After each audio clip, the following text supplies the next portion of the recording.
So, first things first, my lovely people, is that we're gonna do everything like we normally do on the show here. We have our shots. Yep, our outposting. Yeah, I kind of looked at that. Anyway, we have our usual shots. Which one's what? You mixed them up this way. Right is okay. I guess today we're doing our pickleback shots before we start the show. So if anybody else is drinking, we have a new toast. Oh, we have a toast. Okay. We do have a toast. May you drink and be merry, for our time on earth is short, and raise a glass of what you like, as long as it's not Malort. Cheers to no goddamn Malort.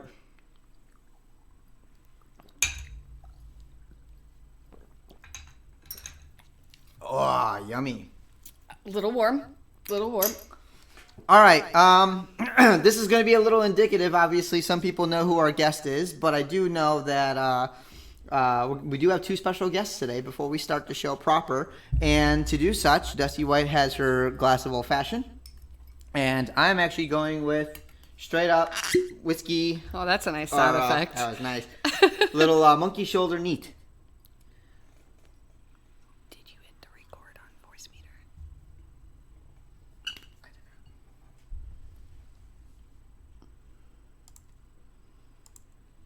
So, to do things properly, let us do what we usually do, and let's start with the show.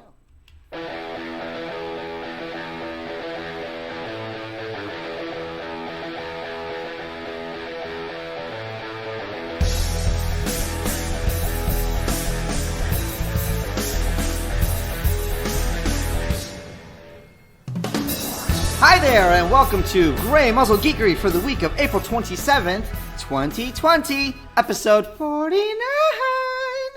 I'm Dusty Red, and with me as always, I'm Dusty White. And this week we have some special guests in the house. They are known upon the Secondlife, that is Secondlife, of Second, and some friends of ours as well. And so a little tip and a little intro theme song for our friends, Shadow and Bada. That's not the sound effect.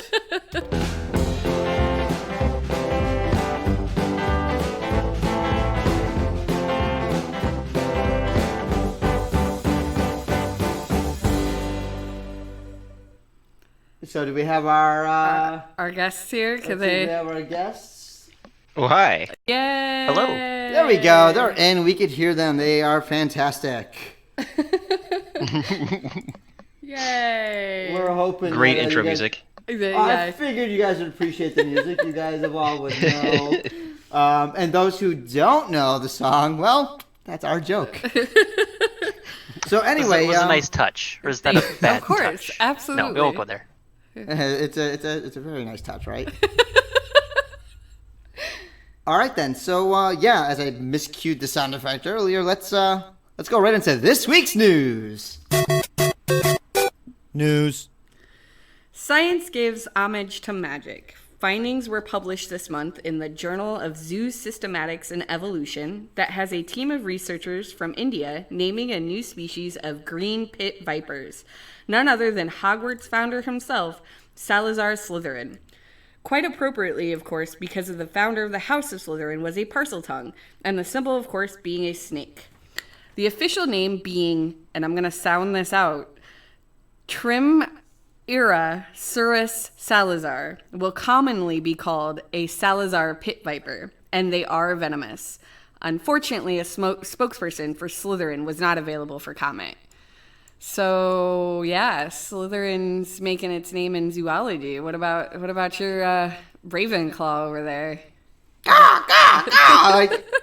They found a snake. Ooh. No, you're starting to see nerds, the geek will inherit the earth, and you're seeing scientists that are naming new species of snake after freaking Harry Potter books. Like, come on. So, I don't know. Guests, do you have any thoughts? Well, I think as far as Gryffindor goes, I think I'm out of luck, considering I don't think they're going to find a new kind of lion.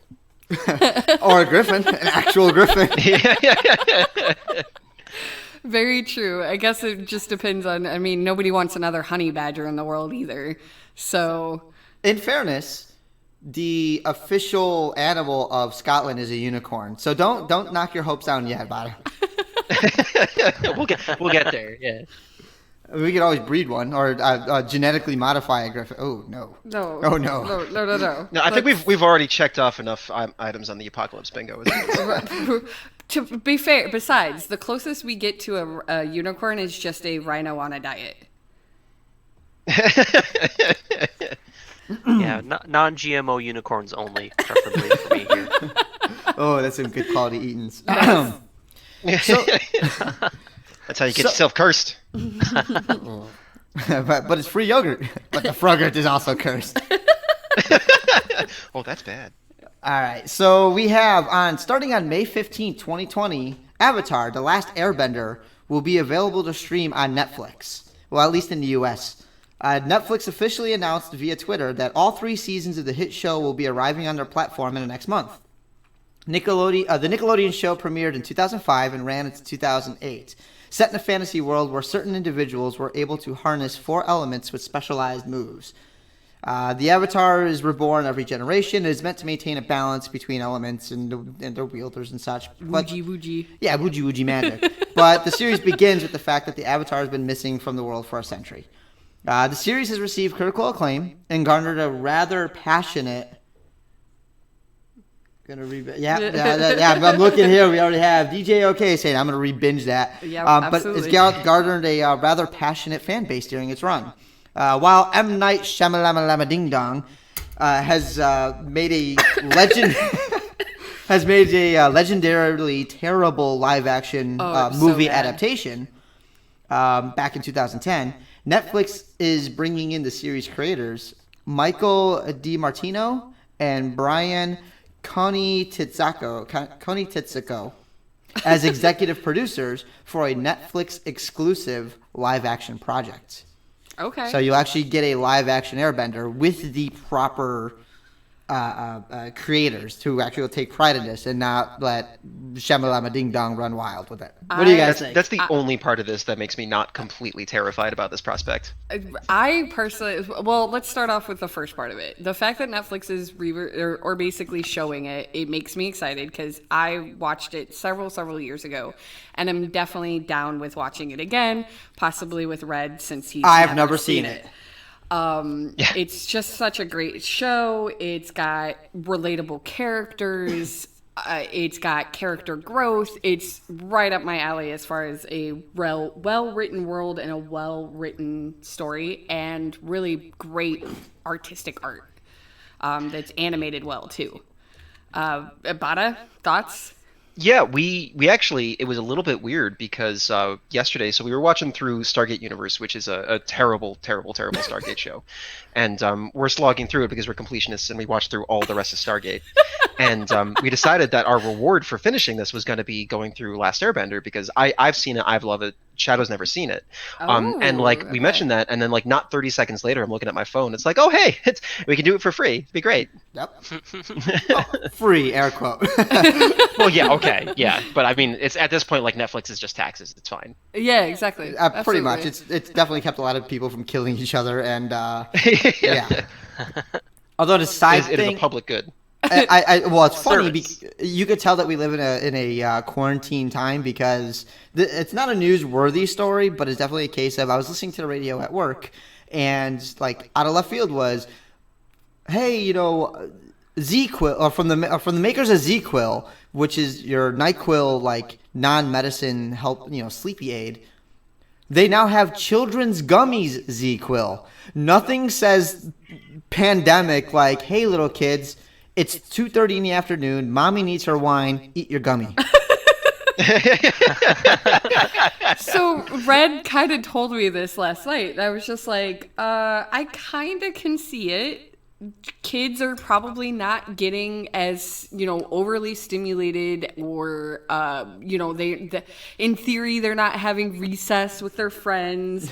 And just like adults, they're probably not sleeping as well as they would be if they were going to school and functioning on a regular, normal schedule. I am not a parent, but I know that parents and children thrive when there's a schedule and there's a set thing for them to do every day. So now with the pandemic and them being home, unfortunately in Illinois, probably it was originally or officially released that they will be home for the rest of the school year. They are probably also struggling with staying to sleep. At home. Right. And- yes, so schedules are important, like 2 p.m. NyQuil nap. Right. Well, and I'm thinking this whole time, Benadryl's in the corner just like, we've been doing this for years. Maybe it's not so much of the groggy side effect. I will be honest, I have partaking in also ZQuil. They're not as great as gummies. Maybe I'll switch, but they Check your local state's legality when it comes to that. but they don't really have the groggy after effect that sometimes Benadryl does, or the side effect of, don't take with alcohol, which if that was the problem, F off. But I'm just saying that is, I can totally understand why parents are doing that as something to try and calm their children enough to sleep at night, because sleep is very important for children for growth and other things. So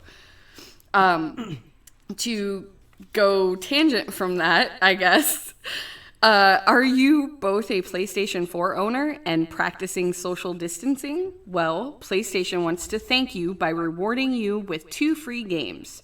No, honestly, 2 really good games with several hours worth of great gameplay. Sony is gifting users both Journey and Uncharted, the Nathan Drake collection. Once redeemed, the games are yours to keep.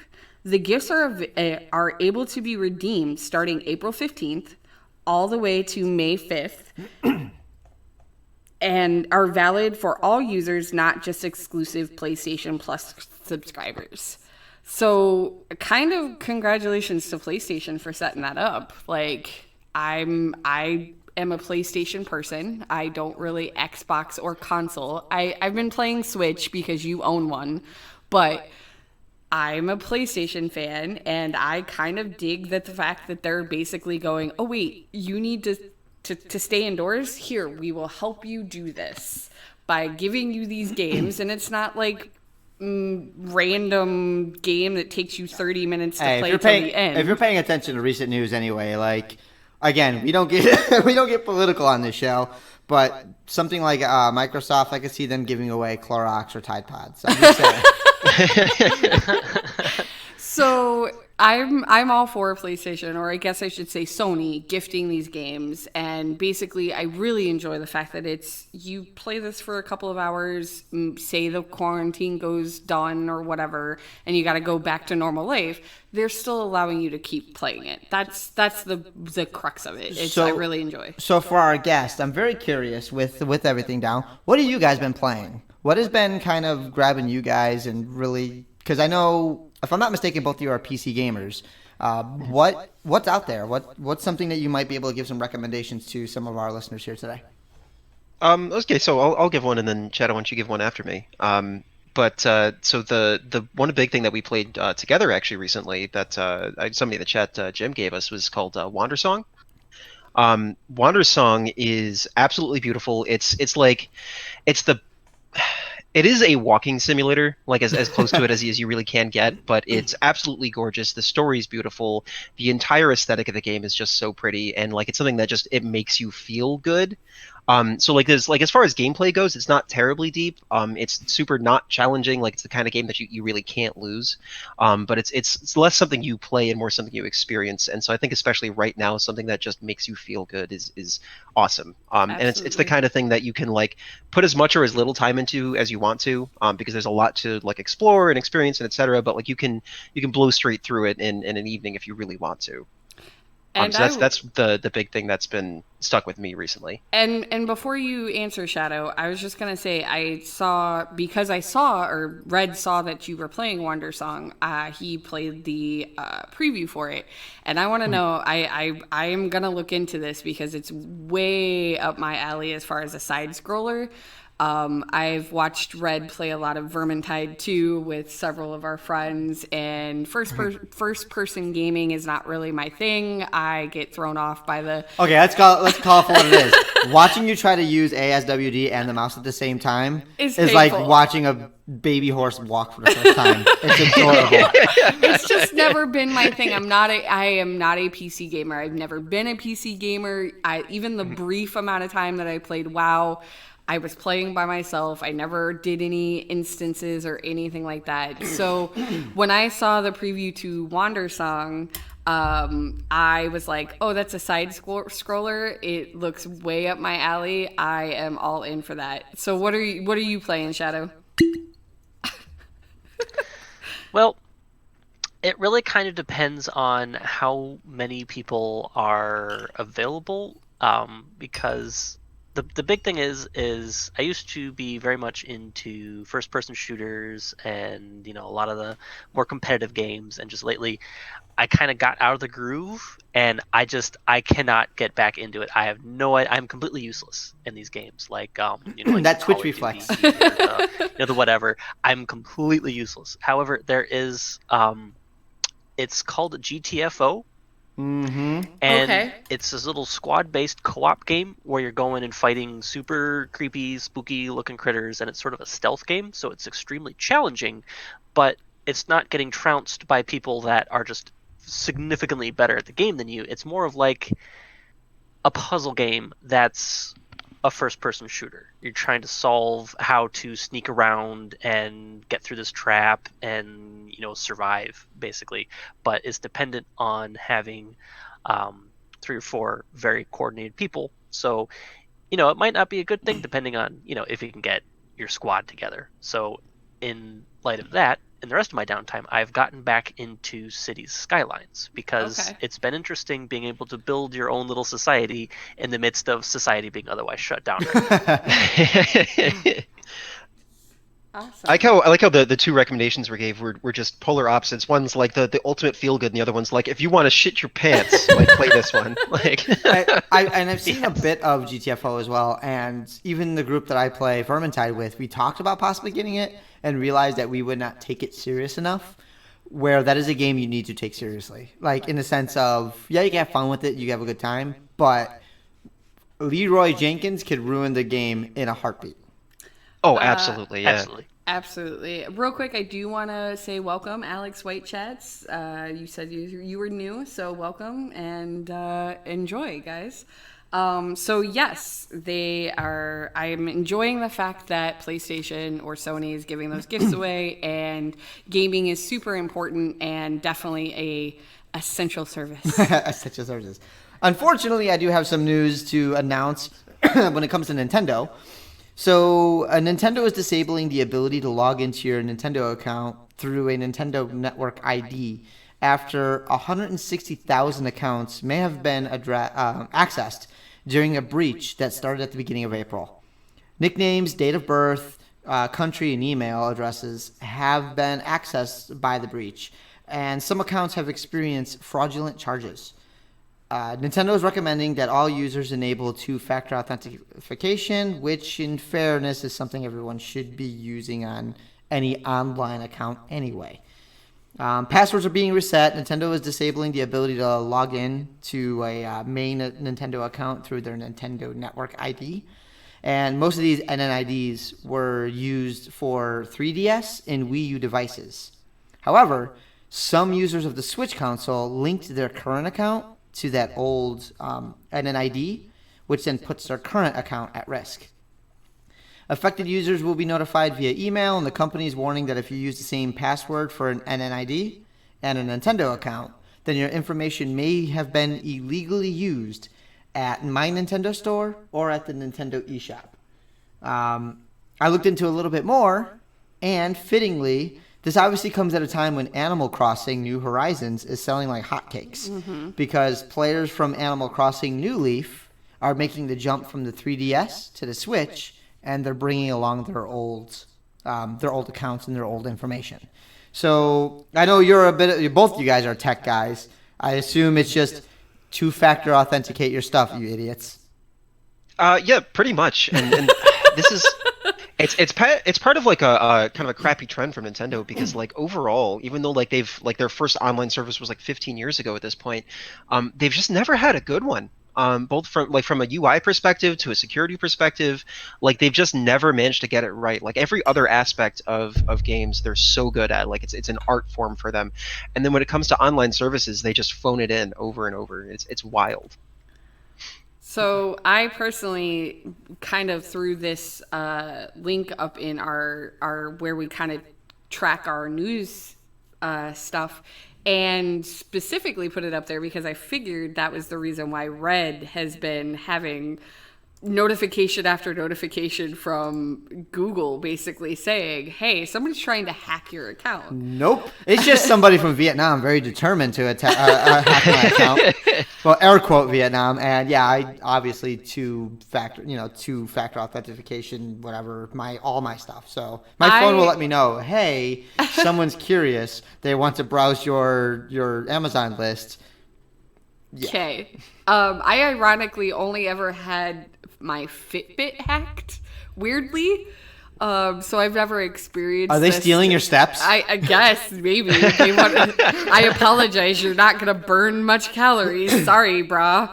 But yeah, that I've never really experienced a data hack, at least as far as I know. Everybody kind of suffered the Equifax stuff about a year or so ago, which I still don't feel like we've gotten our class action money back yet. I think they might. But however, our guest may have to experience equine facts. There's a difference there. I'm so glad I set you up for that horrible joke. Horrible joke. Get it right. Well, I appreciate it. Yeah. Well, fortunately, our data is very stable. So. Oh, nice. Oh, all day, baby, with the puns. Well, anyway, that concludes this week's news. So yeah, obviously we have two very special guests with us, Shadowquine and Bada. Well, Samara Bada Butterfly, but Bada Zebra. Yeah, I remember. But yeah, so I guess this is going to be a case of we're going to do some fox noises here, and we're going to have a little bit of an interview because I guess I'll let the interview speak for itself. Fox noises. Fox noises. Fox noises. Fox noises. So Shadowquine is our owner, I guess you could say, of the Ark on Second Life, and Second Life is kind of well. Let me explain. Okay, let's because do I have this. I have been planned for this. I've been busy with audio stuff, so you go. Second Life is an online virtual world developed and owned by the San Francisco-based firm Linden Lab and launched on June 23, 2003. Linden Lab is emphatic that their creation is not a game. There is no manufactured conflict, or a set objective. And we kind of asked Shadow and Bada to come on because I personally, being newer to the online world that is Second Life, really wanted to interview and partake them in what Second Life meant to them and kind of interview them for what they are doing with the world of Second Life. And I will call it a game just because that's kind of what it is portrayed as, or is at least what it's sold as. But there are residents and avatars. Second Life has its own virtual currency called the Linden Dollar. And it even goes as far as having its own separate embassies and even religion. So I kind of wanted to bring them on and talk to them and ask them questions about what Second Life means to them, what Second Life has done for them, and kind of what they represent in the life of Second Life. So, Red, is there anything else you wanted to add to that, or? No, I mean, I've been on... Yeah, the Second Life religion also makes me a little curious about it. I mean, I am a staunch atheist. I've long said that. So anything that's going to believe in boogeymen in the sky or anything else, okay, good for you. If it makes you feel better, awesome. We do not hate what makes you happy or whatever you enjoy. But I am very I am someone that played Second Life in 2005. Okay. I've got an old account just because it was one of those, hey, this is like a muck and a mud, which is where I started, that has a visual aspect to it. And it kind of helps that short attention span type of folk. I have a shorter attention span. I kind of butterfly here and there. Have Bada butterfly. So I guess ultimately we're looking to go. What is Second Life in that term boiled down to you two both? Whoever we'll go. Bada start, Shadow next. What is Second Life? Well, for you? basically, respectively, how long? Obviously, Red giving some of his history. Respectively, how long have you been a fan and or a part of Second Life? Shadow, you go ahead and go first. Well, I jumped on all the way back at the end. I believe it was September 2005, which is 2 years after it had started, and it had just opened up because it was a sort of a thing that everyone just kind of like knew about but never got into because let's face it, people are cheap, and you used to have to pay to access it, or if not pay, there's some requirements. So once they opened it up and kind of opened the door to just, hey, anyone can just come on and sign up. Okay. Suddenly there was a big explosion of interest, and that's kind of where I got drawn in because I hadn't really gotten into any of the mucks or muds or any of those big user groups, and a friend basically said, "Hey, jump on this with me," and so I just kind of hopped on and got in way over my head. But yeah, I've stuck with it, and here we are. Okay. And Bada, how about you? So I started even earlier than that, back in 2003. That's actually when it was back still in beta. Are Back you then a you had Second to Life you had to sign up hipster? with a credit card. It was free because it was a beta, but you had to have a credit card to prove you were 18. And considering I was 14, I used my mom's credit card. Um, but Nice. so yeah, it was all the way back in 2003, when it was very, very, very different than it is right now. Okay. So as far as the technology, Camper Dave specifically said, boy, was a Second Life expensive early on. How much have you seen the technology change in that amount of time in reference to Second Life? Absolutely enormously. It's wild because like the game's always been very, very resource heavy for a computer. Like you need a pretty solid rig to run it properly, and that hasn't changed in 17 years. It's Right. become worse in some Because cases. they keep adding things to it. They keep adding, like new different shader models, and they keep adding different like highly technical things and different the different sort of like features to it that have just drastically changed the way the game looks and operates. It's not only it has is interesting effects because it's not only just that the game looks better, but also that like the barrier to creation is different because the game it allows anybody to create anything you want. You can import anything into the game. There's no like review process. There's nothing, no sort of approval. It's just you make it, you put it on there, you put it on a sim, you're good to go. Now it used to be back in the early days very, very easy. So you just create like a box and like you put like some other boxes on it, and then you've made something that like looks vaguely like a horse or whatever. Okay. And then anybody could do that. But as new features got added, they let you do like 3D modeling in external programs like Blender, and then you could import that. And so the standards for this content creation has risen with the technology. And so because of that, not everybody can really be a content creator anymore. Whereas when I started in 2003, it was expected that like you would make your own stuff and you would maybe like sell it to other players and you would exchange these things. So It every was single almost person was involved in expected. that content Okay. creation. Okay. Yep. And Makes nowadays, sense. I would say maybe like 1 in 100 are. And I It was very remember. much a big paradigm shift, and that really affected me directly because in building the arc, I've kind of ridden through all of Okay. these changes as Hold they've on. come Hold up, and on. it used to be, as Bada said, you would make things with the basic primitives. They're basically the little building blocks, essentially Legos, digital Legos, and you just Oh, slap them together, paint it pretty, and there you go, you've got your thing. But it was very rudimentary, and now they've added the ability to import very, very detailed mesh models, and that is a skill that I lack. So it's been a big challenge to try and kind of adopt technologies as much as I can while still being on a very kind of, I guess, classic build style. So okay. it's been interesting to see everything change. It's been a challenge. Well, and I remember specifically when I was on early on, where it was what 10 circles to make a tail. Or like to make an ear, or because obviously, and we'll touch into the furry side that comes in, but you see a lot of people go into like trying to make these things and trying to make these characters, be it a representation of themselves as a human, or which obviously, if anybody that's watching us now could see your two lovely faces down in the corner here, of animals, Right? and it kind of had a gravitation. It really drew in a lot of the so-called the furry subculture, and I guess with you being the creator of the arc, like what it doesn't have a better. Explain the arc real quick, Shadow, for those that don't know or those that don't understand what Second Life might be for us or for this subculture. Explain the arc to them.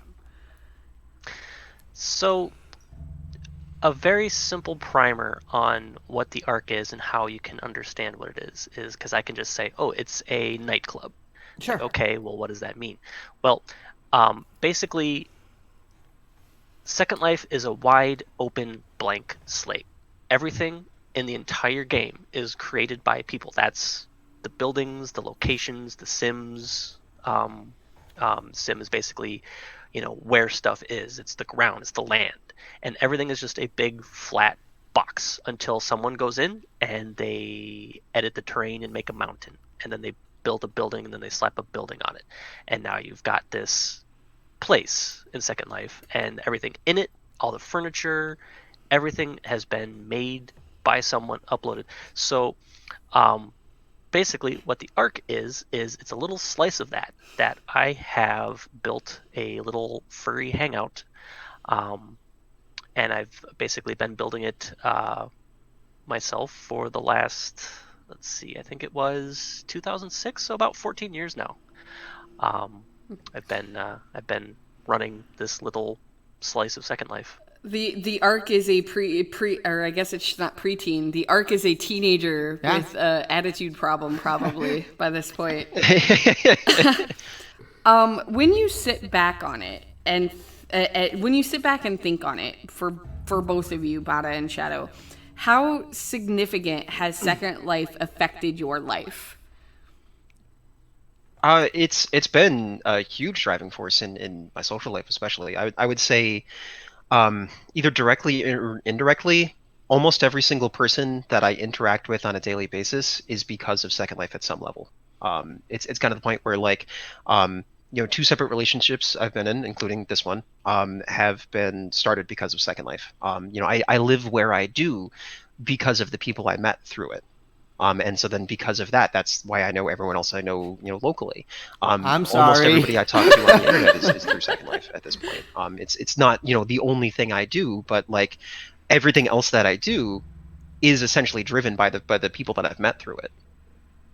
And that explains even today with like the both of you here. I've met you guys on Second Life, and so it does have those tendrils that reach out in a variety of ways. And kind of the reason why I asked that question, because I know specifically me for LARP specific, and obviously getting to know you, Bada, and Red, and subsequently Shadow, I wouldn't live the life I have right now if it wasn't for LARPing.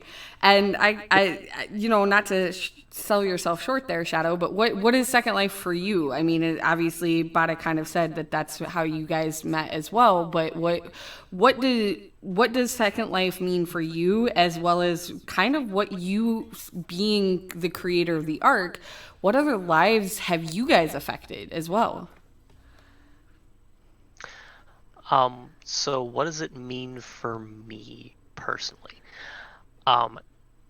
Basically, I got on Second Life when I was starting to kind of step my toes in the water, as it were, as far as the whole furry fandom at large goes. Mm-hmm. A lot of people, they'll meet their contacts, they'll meet their people through this or that platform, and Second Life is, it's basically just another platform, social in nature, to meet people. And so just the timing of it really helped kind of shape my identity, because I pretty heavily into my furry, my persona, the name Shadowquine, everything. Mm-hmm. And even the avatars that I have built on Second Life has shaped my character. It shapes how I represent myself, the name, my contacts.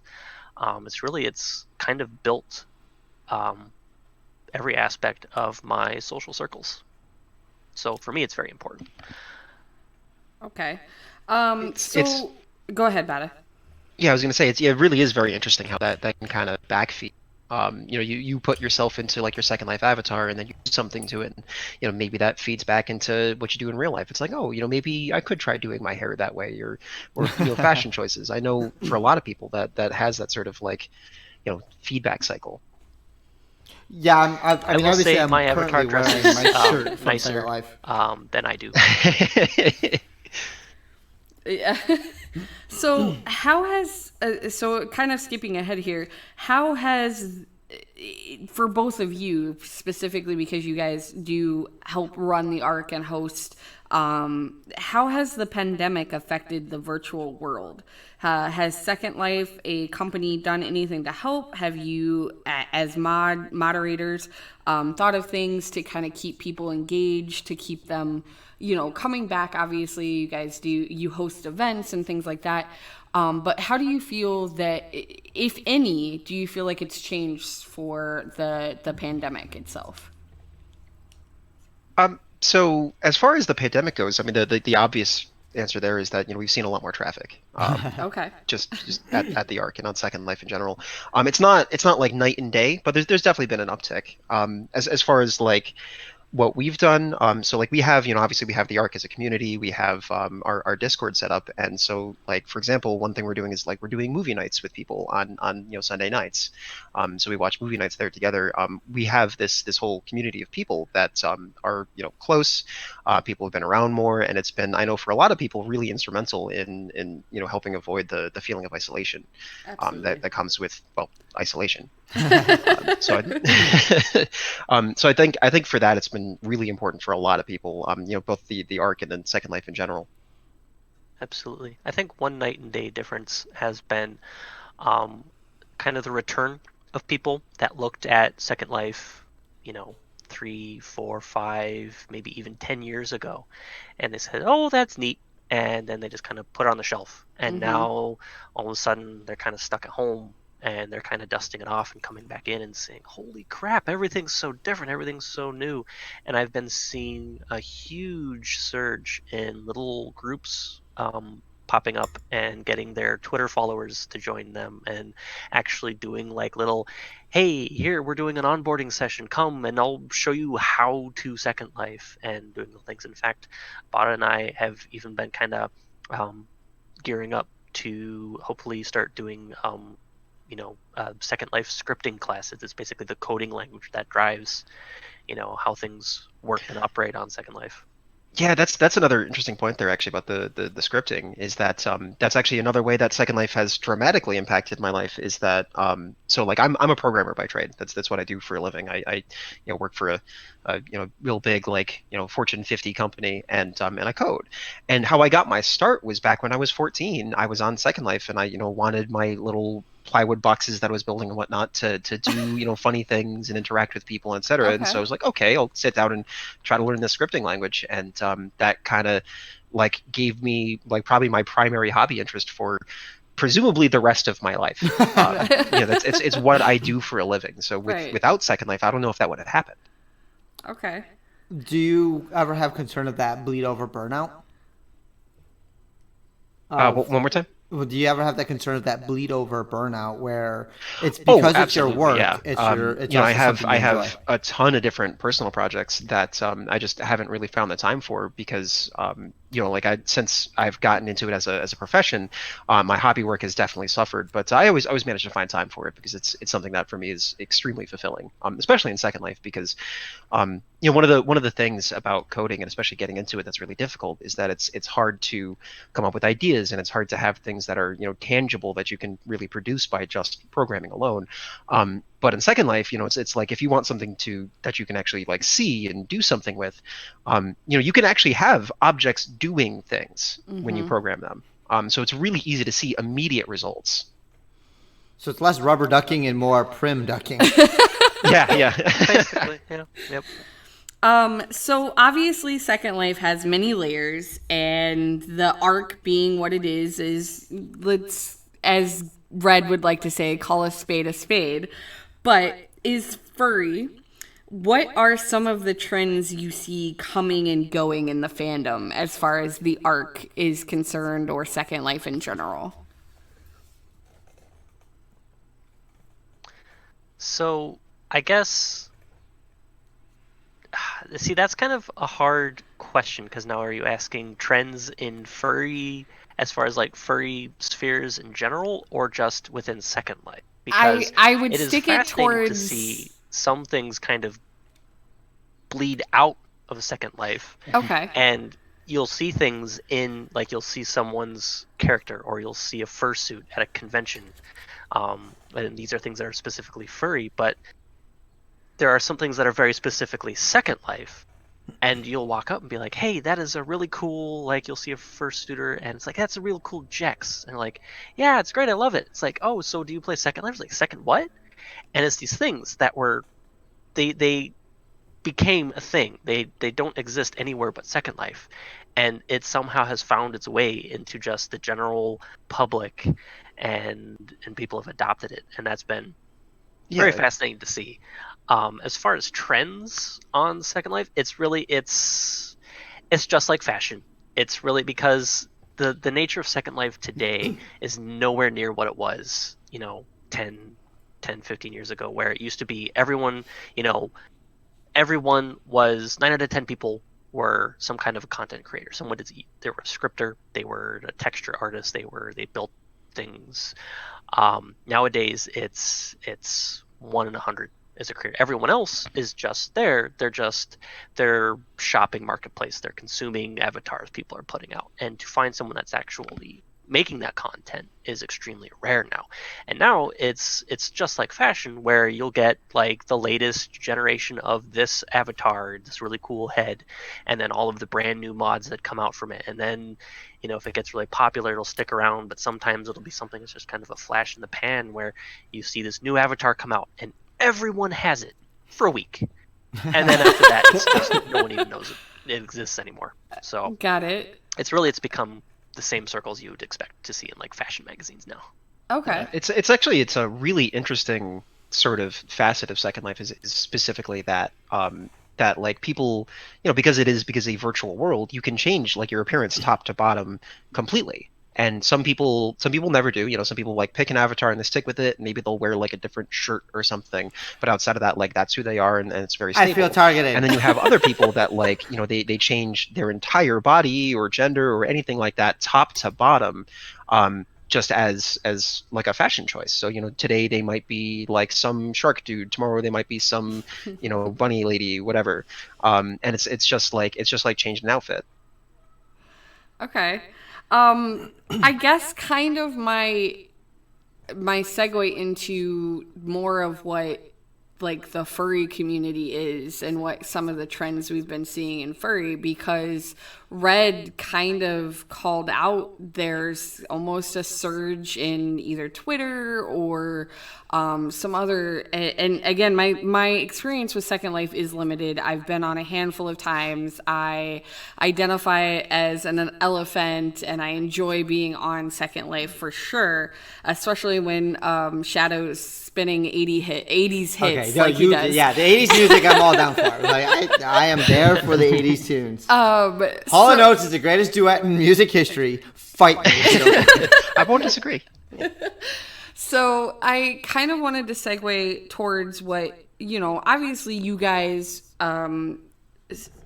fulfill a role for Second Life, people that have gravitated to Second Life and almost have that second sub-layer of identifying as furry. They have a safe space for Second Life or the arc to exist in. Do you feel like Second Life is a safe place for furries, or is it just another hunting grounds for trolls? Is it something that you guys have experienced, or anything that you, obviously as moderators or owners of the arc, that you guys see trends in, people being just complete assholes, basically. So I think that really, really depends on where you go in Second Life, because it's just like, it's like asking like, oh, hey, do you think chat rooms are safe? Because essentially this is just a platform. It's like comparing it to IRC or something like that, to give a deep poll for anyone who even still remembers what IRC is. Yeah, you're old. Yeah. But yeah, so it really depends on where you go. Like at the Arc, we try very hard. We have very active security people, moderators essentially, to keep that sort of thing out. And it's yeah, so it really just does depend on where you go. We try very, very hard to make it safe, not just like for furries, but for everything, for like any sort of persuasion of person. Yeah, there's plenty of times where I will have to slap people on the wrist for when just a person in a human avatar, they're very clearly not a furry, probably have no interest in it, except to come and kind of be like, ah, look at these freaks. But, they don't hurt anyone, so we kind of have to stick up for them. So it definitely goes both ways. Um, the big thing is just like Bada said, it really comes down to where you go, because that's really kind of what makes Second Life what it is. It's not like a typical game, so to speak, where you go in and you have your global chat and everything is just kind of there. There is so much there. There are probably, I don't know, tens of thousands, if not hundreds of thousands of individual simulators, which is the little region block. And each one of those is, you have private islands, you have mainland land, things that are interconnected, things that are, it's kind of its own thing, just kind of floating in the ocean of all of this other crap that's going on. And it really depends on who's running it, how it's being run, and kind of what their focus is, because you'll have things where it's people that are, the people that you would go online and they would be trolling and they would be attacking people, and they may have their own sim where they go and they kind of just do that. Whereas you'll have another place. It was, I forget, was it the Korean? Yes, it was this book that someone wrote, and it became this huge thing on Second Life. And now, me as a furry avatar, if I showed up on their lands, I would be banned instantly just for being a furry. And so it comes down to what particular niche or group that you're kind of getting yourself into when you go and explore Second Life. Because there's honestly, there is probably, if you look hard enough, there will be something for anything you can think of on the grid somewhere. Yeah, I could. Unfortunately, I'm sure there's something more negative, like neo-Nazi things and other BS that exist out there, because the disadvantage and advantage, how we want to look at it, of being such an open platform means anybody can show up. Well, the fortunate part is that Linden Lab's actually pretty decent on clamping down on like that sort of stuff specifically. So like there's definitely things that cross into edgier lines and such, but like up to that point, Linden Lab, the company that runs Second Life, is actually pretty good about tossing that out. They're very permissive as to what people want to do, but they do have their own limits as well. Well, as long as it gets reported is the big thing. That's true. It's kind of the interesting thing about Second Life 2 is there is so much out there. There are just tons and tons and tons of simulators that a lot of it was created maybe 10 years ago or more, and someone is just on auto pay and no one has logged in, no one has touched, no one has curated or maintained this space for a decade. And so if somebody was going to do something, they could just show up there and just kind of pop a squad and do their thing, and if no one finds it or catches it or reports it, it's kind of one of those things, out of sight, out of mind. And that's it's kind of the nature of it, because there's just so much going on. It's probably an impossible task. Yeah. So, well, we did those safaris actually, which was very interesting, because Second Life, so Second Life still exists. It's still very big. It's still a great, big, vibrant world, but it also doesn't have quite the general populace and media attention it used to. Because back in like 2007, 2008, people were like, "Oh, this is Internet 2. This is what's going to be the future." And so like Nissan hopped in and they created their own sim that had like a car vending machine. So it was like 80 stories tall and it had cars in it that would like come out like a bag of chips. And like 30 different universities created their own sims. Like I actually I went to RIT Rochester, and like they had their own sim there. And a lot of these places, because they're on corporate accounts and like these sims cost like $200 a month, which for a university or a corporation is nothing. They're still paying for it to this day. Like even though like nobody has touched it for like the better part of a decade, they're still paying for it. So like we occasionally will go on little excursions to go like, let's go check out these abandoned locations and essentially do like virtual urban exploring. Yeah, That's it's kinda so like cool. It's a weird kind of archaeology in a way. And Yeah. speaking of the corporate influence, I definitely remember a period. It was 2008 or 2007, but I would roll up to the drive-through ATM to deposit a paycheck, and there on their advertisement was "Visit us on Second Life," and they had a little picture of their simulator. That I was like, interesting. Me being very involved in Second Life for very non-corporate interests. It's just kind of So who's come up with a like a ghost hunting for Second Life? Like going to these abandoned locations, you'd be like, yes. But they're zoo animal ghosts. We're not gonna get into that. I can't believe you said that. No, that's another time. Anyway, so I kind of want to just kind of leave it open for you guys to kind of chat back and forth with us as far as Second Life being as open world source as it is, and being the fact that you can kind of create whatever you want, and the rarity of some things. Well, I think the thing I'm very curious about is, what do you guys see of, because now that everything obviously is in lockdown for now, wink wink for now, what do you guys like think of the VR chat as another one that's kind of come out? And I've heard somebody saying that stuff like Second Life and VR chat has basically become the new conventions of 2020, since not just furry cons, but San Diego Comic-Con and North by Northwest. It's got its own social distancing built in. Like it's all of these major things, concerts, conventions, fur conventions, you name it, have been canceled because of this. Like, what are your guys' take on, like, again, we talked a little bit about the uptrend and stuff. Has there been something you've seen positive or negative that come from this particular experience of these new users or these older users that are coming back and going, what did I just get back into again?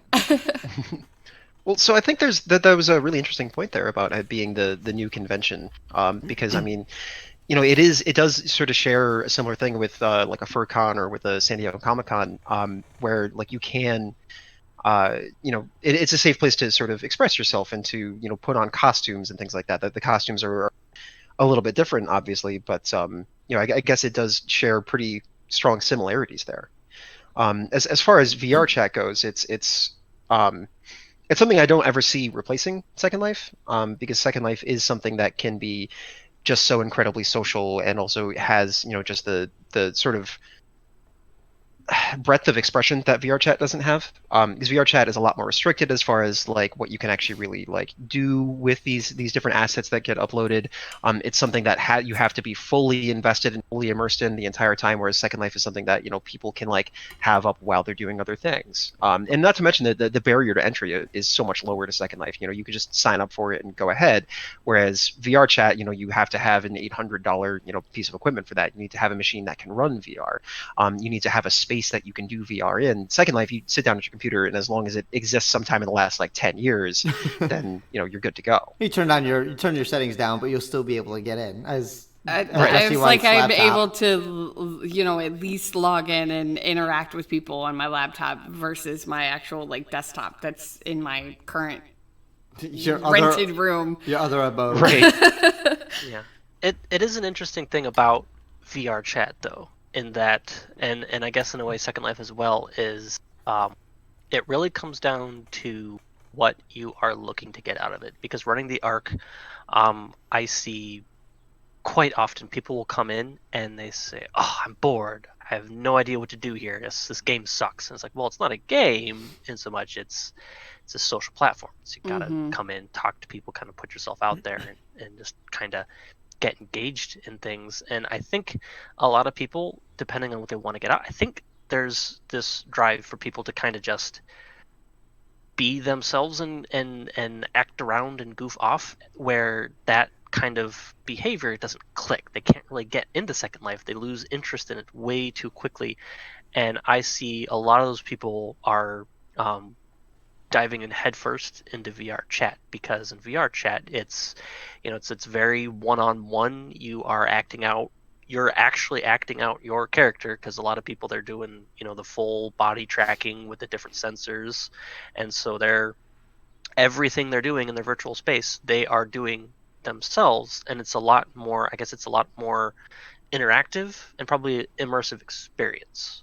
Whereas Second Life, it's a little more hands off. It's kind of a prettier picture. You can set a very beautiful scene. Mm-hmm. You can do really good photography in it. You can make things you can spend a lot of time just meticulously getting everything perfect, and then you can capture it. And just a most amazing photo that a lot of times, people will post a screenshot and someone will get in the comments like, wow, that is incredible. What game is this? And it's like, it's not a game. It's my house in Second Life. Yeah, exactly. To kind of reference back to your sim. It's a lot more to actually do. Mm-hmm. And I think when people are kind of getting on Second Life and they're expecting that you're going to get a task or there's going to be something to do, like an exclamation point over somebody's head. Engage yourself. And that's kind of where the disconnect is, and where I kind of don't see VR chat ever replacing Second Life, because it's just, you really get two very different things out of it. I've never used VR chat myself. VR will probably murder me and my motion sickness. But going off of that and what I've seen as well, I do agree in a sense of, look, I'm a LARPer. I've definitely done one-on-one interactions and role-playing a character and such. I can definitely type up a better description or a better conversation than I can have in person sometimes. Yeah. And so that's one thing I've always appreciated, is someone that's come from mucks and muds and other text-based things. There's a hands-off comfort that comes from being able to type and delete and redo, rather than basically getting monstrosities of do you know DUA and other of these memes that come like that from people being silly in real time, rather than okay, I have a minute or so to respond, or I could type, or I could almost think more than just knee-jerk reaction and hope I don't get banned. Yeah, absolutely. And it is. It's very two different camps. And like I said, running the ARC, you can see him, because it'll be the kind of person that will jump to VR chat is always the kind of person that we end up having to end up scolding, because hey, don't spam that gesture. Hey, you're being obnoxious. Hey, don't, you're getting too crazy. And they're just having fun. But it's just a different thing that they're trying to get out of it, I guess. There's unspoken, I mean, as per anything, there's always the unspoken rules. There's unspoken, but there's unspoken rules that exist in terms of when there's a live DJ, you don't spam gestures. Like something like that is just kind of those community nods of like, hey, there's somebody, again, I'm using you as a prime example, like you play your 80 stuff every Wednesday at 8 Central, wink, wink, nudge, nudge.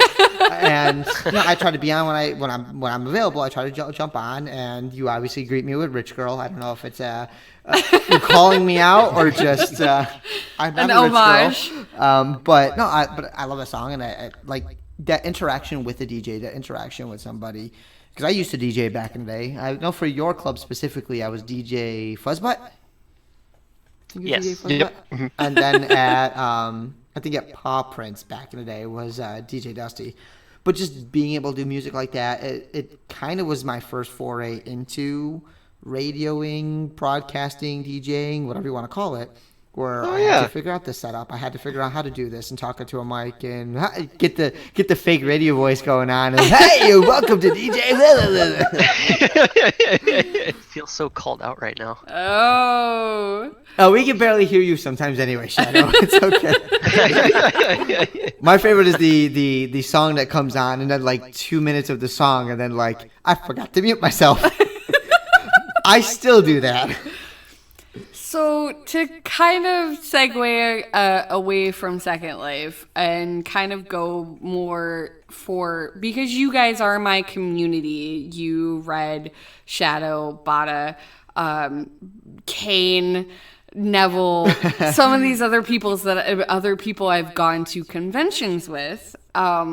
We're your furry pack. Just say it. Yeah. Just say it. We're Dusty, Red, and the Ungulates. Dusty and the Ungulates still. So what do you...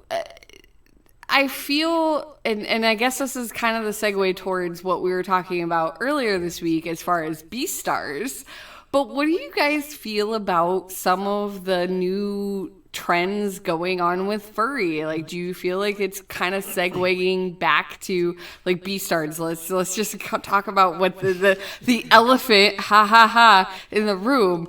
But Beastars, let's talk about that. Let's talk about are you guys fans? Are you not fans? What are your opinions? I know you guys have finished it. Yeah, so I finished it and like I like it. I also like I don't think it would be quite what it is, at least in like our circles, if it wasn't so incredibly furry. Okay. Because like it's a decent show. It's not bad. It's got some real bad pacing issues in a big way. And like there's really not a lot going on for like a solid 3 episodes. But like outside of that, like it's, I don't know, it's fun. I like the character designs. The voice acting is really cool, even if some of the characters are painful. But I think overall, like I like it, but I definitely would not like it nearly as much if it wasn't about like, you know, a wolf dude and a bunny girl, etc. Thank you for commenting, Camper Dave. You're kind of who I was calling out there because you were the one that told me I should watch it. Well, here's the thing. Like, I seen it and I absolutely hate it. And to a point of, like, if it wasn't for the fact I was a furry, I'd be like, okay. But even then, I still look and go, Nick and Judy told a better story. Like, this is... and it's for what it is, that's that, but... Maybe it's, and I dance along the thing of maybe I just don't get anime as much because it's clearly leaning toward well, hang on, like Dusty White and I had a conversation earlier in the week of, so why is this doing so well, or why is this being what it is and we don't care for this so much, but I absolutely am in love with BoJack Horseman. And to me, it looks like a case of the Beastars has a tendency, like, BoJack Horseman plays these characters out, and you don't really get any real, internal monologue, where you could tell BoJack is a jerk. You could tell Princess Carolyn is overworked. You can tell these characters just by looking at them, where within episode 1 of Beastars, you're like, okay, I wonder what this character's about, and then they internal monologue, I'm a loner. I don't like where I'm going. What am I going to do with my life? Like, I'm out. I'm already out. Yeah, and that is a huge stylized difference. Is that like you can get away with a lot more of that in anime just because like that's kind of what they do. You know, like the actual like leaning into that internal monologue is a huge part of like the sort of anime aesthetic. And like, you know, with Western media, like it's a trope. Like it's a trope to be avoided. Like you don't do that. It's bad writing in the West. You let the characters kind of define themselves through their actions, not through an internal monologue. So I would consider myself an anime fan. I've watched several popular, like I'm not deep diving into... Fool! I'm not deep diving into weird animes off the cuff, but I would consider myself an anime fan. So it's hard for me as not only a anime fan, a adjacent furry fan, a female. When are you going to drop the adjacent stuff? We've been to like 5 conventions now. Like, you've drank with the best of them. Until maybe I'm in a suit myself. I don't know. So you need to drop that. I'm just You don't need a suit to be furry. I'm just saying, there are several, like, subsections, genres meeting in this world of art that is Beastars for me. But I still find myself suffering through every episode. And kind of the reason why I kind of wanted to end on this, or at least like bring it up, was because I personally am so almost detested You were Beastars. insulted. I was insulted on multiple levels. Female, anime, furry, artistic. Like, don't get me wrong, the art is fantastic in this anime. I really dig the art style. But from watching BoJack, from being a furry fan, from being a female and liking anime and all these other different genres, I watch Beastars and I'm like, there is not a single character except the crossbow bamboo arrow wielding panda in this world that I can relate to, that I just look at it and go, why am I watching this? I almost yeah. think, Every single character is miserable. They are. They're terrible. I think it's because they've created animals, not characters. Okay. It's That's the very wolf. key. It's the rabbit. It has really nothing to do with this is an interesting character. This is the bunny. It's a bunny. A bunny, but Yeah. It's a wolf. It's the wolf. They're all the same. It's the wolf. like the whole, even like driving kind of thing. I guess they're trying to drill in narratively, but it makes it very uninteresting. I guess because you're supposed to be looking more. I feel like you're supposed to be looking more at like the whole overarching thing with what their whole Beastars is in their world versus the actual character itself. And that's the thing I It's think just my is take on very good that I noticed is the world is interesting. Like, for those that haven't seen it, I'd say slog through some of it and see what you think. Like, there's aspects of the story and the aspects of the world that are 1,000 times more interesting. Like, regardless of what happens to the wolf or the bunny, like, the world itself having a black market and this is wildly interesting and wildly, like, fascinating to make it more real. Something that they kind of didn't address in Zootopia, which I actually have a coffee table art book, but they actually go into the book talking about that. Nobody eats meat in Zootopia; it's all plants and everything else. So that is a really cool concept there. I guess tangenting a little bit from there, though, especially with you, my dear Dusty White, with the insult, and I need you boys here to kind of help me put this in, because my dear Dusty White is a very I guess I got to the point where watching Hiro, pronounce it properly, being this, oh, woe is me, a bunny that's helpless and everything else, got Dusty's, like, just ravenous. my neck fur went vertical. So, and kind of putting you guys a little bit in a spot, and I know we didn't talk about this, and I almost want to apologize, but so there's all sorts of BS kind of creeping its head in the furry world again. And again, try not to go too political, but I think this is where we're going to lean into a little bit of politics. What is up with the EU vagina, and what is up with the obviously Tudor Anton Griffin has reared his head again of trying to be like, oh, hey, we're anthros, not furry. Like, what? Try to sum it up for some of our non-fur fans of like what's kind of going on. What's some of the internal debates that's happening? It's loaded. I know it's loaded. It's definitely nothing new. I'll just put that out there first, because any of the stuff that's coming up right now, and the big thing is the whole vagina.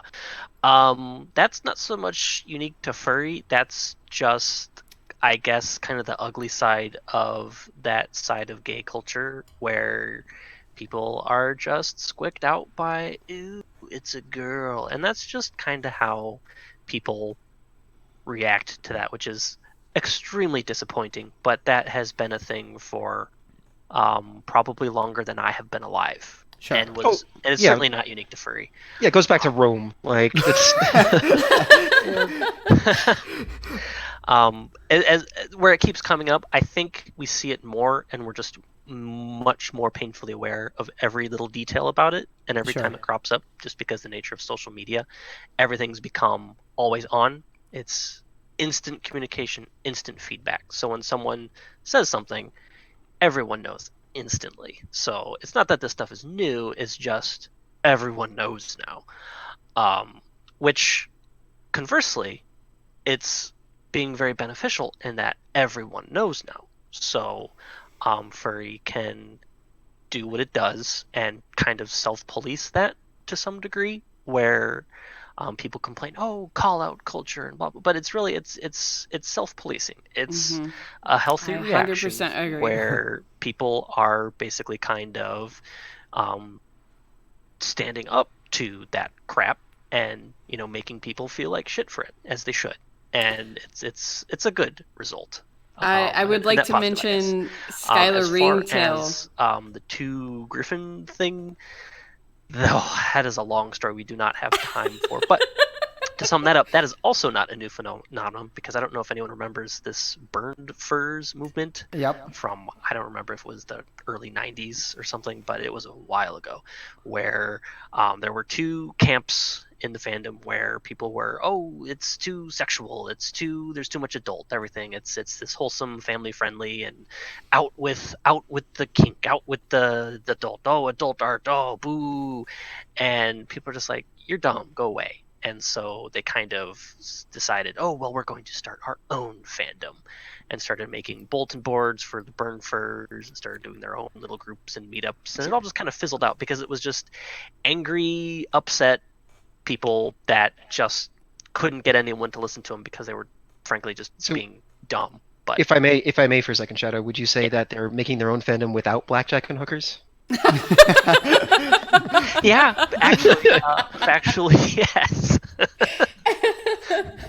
Oh man, and I only bring it up only because, again, with quarantine, there's a lot of people are being more susceptible to social media. They're being more susceptible to, even myself, I find That's their only flipping outlet. through and like, oh, look, somebody says something stupid again.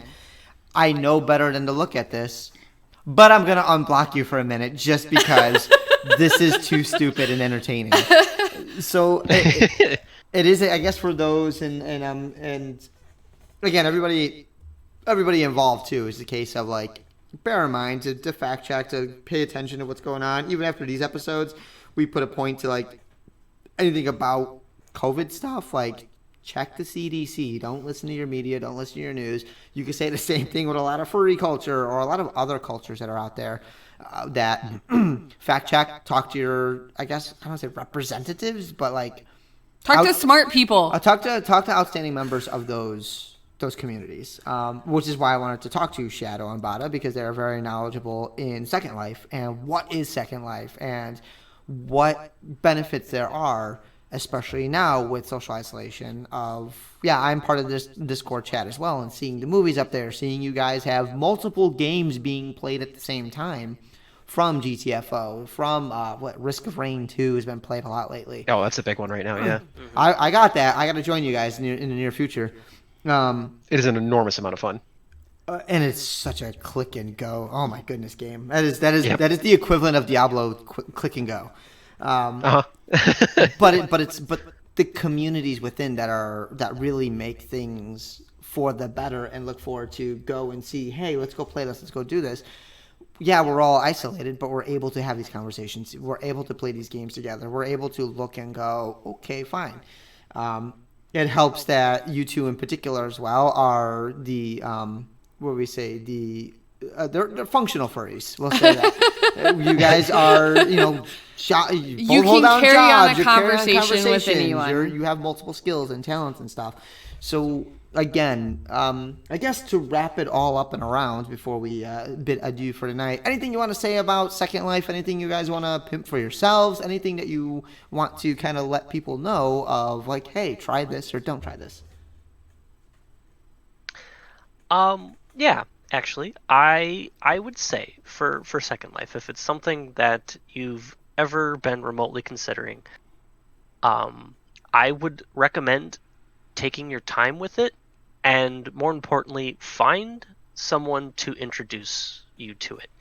Whether it's pretty much anyone here talking at you now, but really, it's if you don't have furry interests, there is a lot you can do on Second Life, and for the longest time, it was kind of this sort of thing where there was furry, but it was like, oh well, the furry is just a thing. It's a side thing.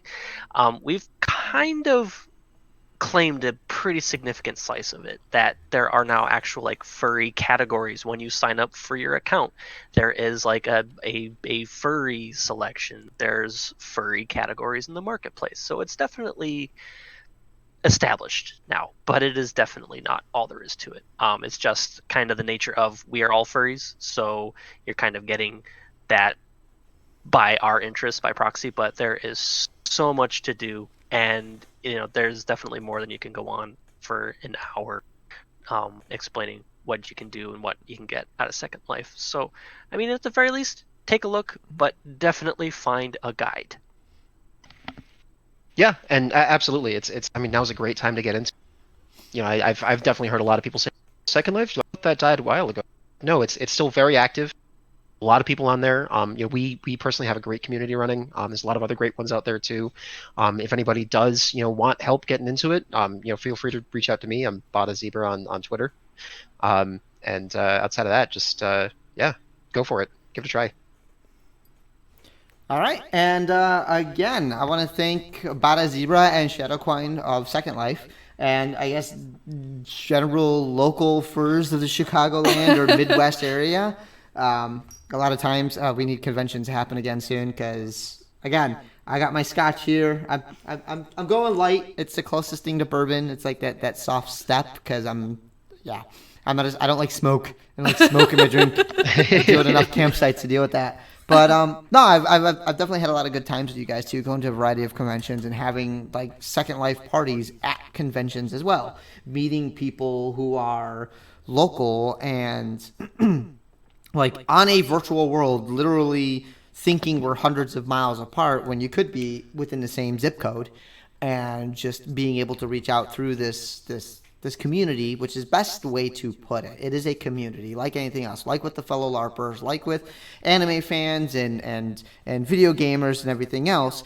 These are all communities and these are all geeks that are into this kind of thing. So I guess that's the way we leave things out here, is by using our wonderful quote here at Grey Muzzle Geekery, and that is that we are all geeks, and to be otherwise may very well mean to live without passion. Again, I want to thank you, Shadow and Bada, for coming on the show and talking a little bit about SL. And if you want to stick around, we'll do a little bit of an after show. But anything else? That's it for me. No, thanks for having us. All right. Much love, y'all, and see you on the flip side. Thank you for listening to another episode of Grey Muzzle Geekery with Dusty Red and Dusty White. You can support our continued geekery at our Patreon website, patreon.com/greymuzzlegeekery. Be sure to check back often as we start to add geek cred levels. You can send your questions and comments to us at greymuzzlegeekery@gmail.com or find us on Twitter at greymuzzlegeek. We can be found on iTunes, Google Podcasts, Stitcher, Spotify, and Buzzsprout. And a special thank you to Pepper Coyote for our intro theme. And if you like what you heard, you can find more of his stuff on Spotify, Patreon, or directly from his Bandcamp page.